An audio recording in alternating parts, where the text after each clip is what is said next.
or in another country. I'm not sure if you mentioned that. No, I think I mentioned that. Oh no, actually, I think I was mentioning, but if I didn't make it clear, it was in Thailand. It was in Thailand, in the city called Chaya. Although I heard you can do similar things in Korea. Yes. Have you ever done a temple stay here in Korea? No, I haven't. But I was kind of listening to a talk of one guy who did even crazier retreat in Korea, I think. Wow. Like he was literally watching at the point. They drew a point on the wall, and he needed to stare at the point for like 10 hours. So it was like a really like hardcore monk training. Wow. Okay. Yeah. And now that you have stayed with monks, would you go back there? Would it be a long-term thing for you, or would you do another short-term stay as you did? I would definitely not go and live with them for like a longer time period. I mean, that's not for me. And monks also, they cannot have family. I mean, you're pretty restricted, and that's not a lifestyle I'm interested in. But I do think it's kind of like useful to maybe go there every now and then, just like unplug yourself. And yeah, maybe, because like I can already start seeing myself change a bit.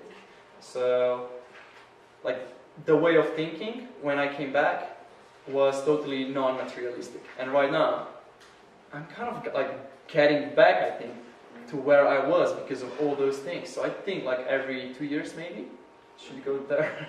Okay. Yeah. And you stayed there for 12 days.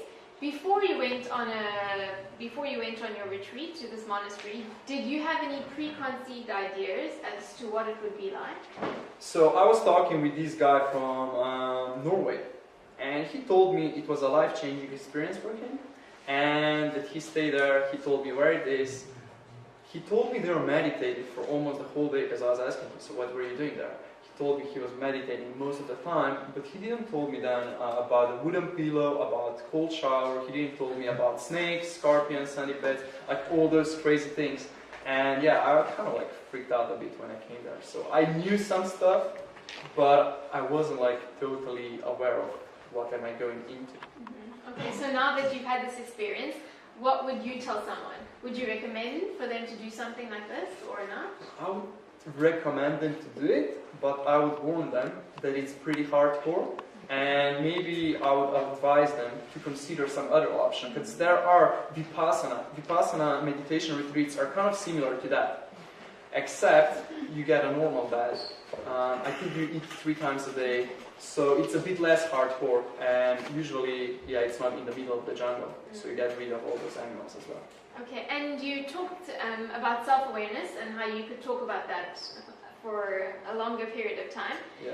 And how would you apply this you're going into the business world, you're studying business. Yeah. So how would you apply this to your daily life? Something that you learned in a monastery about self-awareness, how would you apply this to your future and your daily life? Actually, when it comes to self-awareness, I wouldn't say I learned something, like I didn't learn anything from monks, but it's literally just like realizing what kind of person are you, how do you adapt to changes, how do you perform under stress when you're in a situation when it's uncomfortable. Will you try to like quit, or will you keep pushing and pursue all those things that you want? So like the reason why I said it's important, and especially for business people, it's because I believe that most of the businesses that fail because people lack self-awareness. In US, around 80 to 90% of businesses fail in the first few years. And I think the biggest reason is because, people shouldn't start a business in the first place. So they are not ready for this kind of like stress, for kind of struggles that they will be facing. Okay. And you have lived with the monks, and you learn many things. What principles could you go further? Self-awareness you would apply to your daily life, but what more principles would you apply to daily life? Okay, like one of the interesting things for me was just like change of the mindset. So once I decided I was gonna stay there, I kind of started focusing on the bad things, and I started focusing on the good things. Like I started seeing the value in it.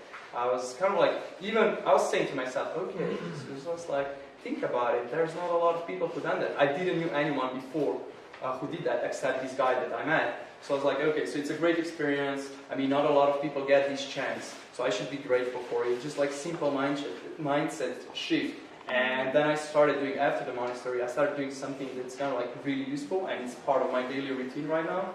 It's called, I call it a gratefulness journal. So every morning I would write 10 things I'm grateful for on a piece of paper, and just like it changes your shift from the things that are kind of like bad and not going well to the things that are kind of like okay, and yeah, things you should be kind of happy and grateful for.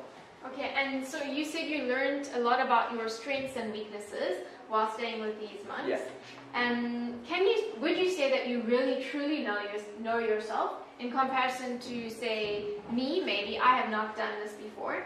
And would you say you know yourself better than another person would if they have not done a retreat like this? I don't know, like self-awareness is not a 1 week or 10-day thing.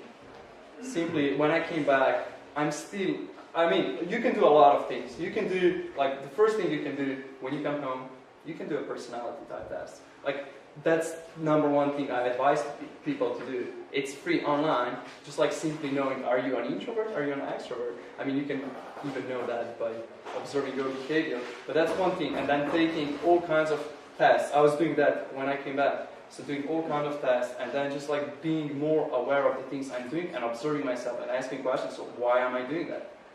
So every time I'm facing some situation, so like, okay, I'm doing this. Why? Just like being aware of the things you're doing. And then, yeah, you start to see the patterns in your life. And that's kind of like an important thing I would say. Okay, and this is a question from the audience. Now that you have come up with the idea that materialism cannot make you happy, could you define happiness? What does happiness mean to you as a person? Okay, so for me, it's simply like spending time around people I care and doing things I like. I'm not focused on, like I remember like a year and a half ago, I had goals like, okay, let's make my first million, stuff like that, focusing on like having a nice house, having, a pool, a jacuzzi in my house, stuff like that. But right now, that's not my focus. It's more important to do things I like doing. So I don't care if I make half of the money I could. So also, when it comes to business, I wouldn't go into business right now doing something I don't like. Also, if it's like a crazy opportunity, I'm like, okay, no, I'm not interested. So I'm doing literally what I'm doing right now. That's how I explain to people. And people ask me, what are you doing? I'm like, I'm doing things I would do for free, and I'm getting paid for it. So that's why I call happiness. Okay.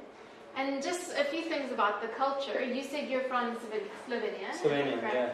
Okay, so when you came to Korea, what was the biggest culture shock? We don't know many people from Slovenia that are in Korea. Could you just give us a little bit of what it was like when you first arrived in this country? Well, I was reading about Korea before I came here, so I kind of like knew some things. But then, like, the first and the biggest shock was that people didn't speak English very well. So my first problem was on the airport. There was one guy, he came to pick us up, and I needed to pay him 30,000 won. But his English was kind of like poor, and he had problems with numbers, so he said to me, I need to bring him 3 million won. And I didn't know the exchange rates at that time. And yeah, I literally went to the exchange office, and I was just about to exchange $3,000.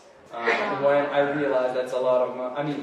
I realized that's a lot of money. Then I went back and asked him, like, okay, so are you sure? And he was like, yeah, sure. And then I kind of explained to him how much money is that in dollars, and he was like, oh, no. And he showed me how much I need to give him, and it was like 30,000. So this was my first shock. And then I was searching for a bank 2 days later. I was searching for a bank in Chona National University. I expected students to speak English, but it literally took me an hour to find a bank because no one was able to like point me, show me the directions. Especially girls, they were pretty shy. They didn't wanted to talk with me. So this was kind of like the biggest shock. And then spicy food.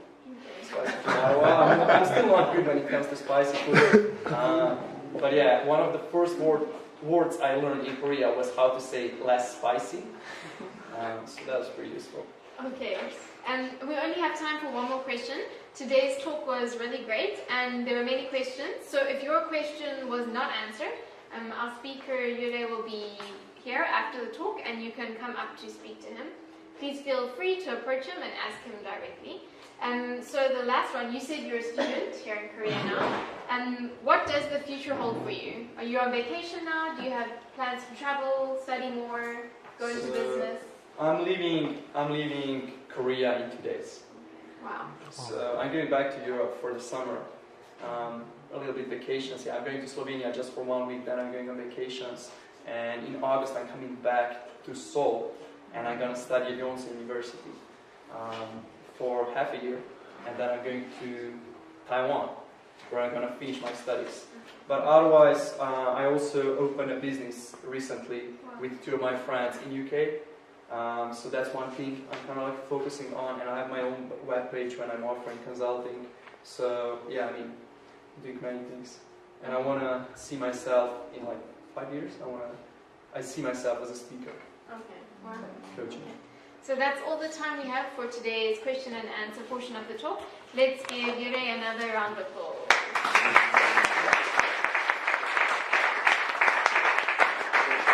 I created this application form, and before I give this form, I'm going to express my feeling about this topic. Okay. Yeah, it reminds about my personality and experience. 2 years ago, yeah, I was really not satisfied with my life, and I felt like getting worse and worse over my life because everything did not go well at the time. So I got some advices from my grandmother, and she recommended to go to the temple and stay there for 3 days. Okay. And maybe she was a Buddhist at the time. So yeah, I realized that their lifestyle is totally different from mine because they try to say something really shortly, but it has lots of meaning. And they even told me that please take away your grade from your mind but at the time I did not accept that opinion. But after I think about that saying, I realized that I was a really great person because I tried to do something beyond my ability at the time. So now I'm doing something, just I can do it and I want to do it. So it changed my life. So my lifestyle in my life is changing than before and better.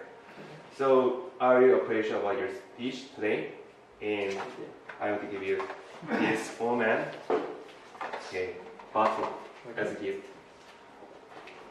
Okay. So operation certificate, your answer. We would like to commend you for your outstanding support of Gwangju residents as a guest speaker at the GIC Talk on June 18, 2016 with the topic, I live with Buddhist monks and you should too. Instead of Dr. Shin Young-gu, I'll give you this for that holiday. Thank you very much.